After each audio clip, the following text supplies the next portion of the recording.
私の一生はだいたい10年から15年です。あなたと離れるのが一番辛いことです。どうか私と暮らす前にそのことを覚えておいてほしいのです。あなたが私に何を求めているのか、私がそれを理解するまで待ってほしいのです。私を信頼してほしい。それが私にとってあなたと共に生活できる幸せなのですから。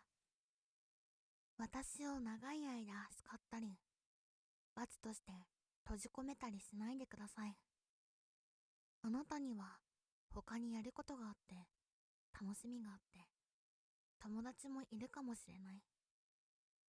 でも、私にはあなたしかいないのです。時々話しかけてほしい。言葉はわからなくても、あなたの心は十分私に届いています。あなたがどのように私を扱ったか、私はそれを決して忘れません。私を殴ったり、いじめたりする前に覚えておいてほしいのです。私は鋭い歯であなたを傷つけることができるにもかかわらず、あなたを傷つけないと決めているのです。私が言うことを聞かないだとか、頑固だとか、怠けているからといって叱る前に、私が何かで苦しんでいないか気づいてください。もしかしたら食事に問題があるのかもしれないし、長い間火に照らされているのかもしれない。それとももう体が老いて弱ってきているのかもしれません。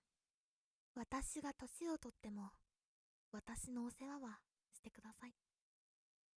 あなたもまた同じように年を取るのですから。最後のその時まで一緒にそばにいてほしいのです。このようなことは言わないでください。もう見てはいられない、いたたまれない、などと。あなたがそばにいてくれるから、最後の日も安らかに行けるのですから。忘れないでください。私は生涯、あなたを一番愛しているのです。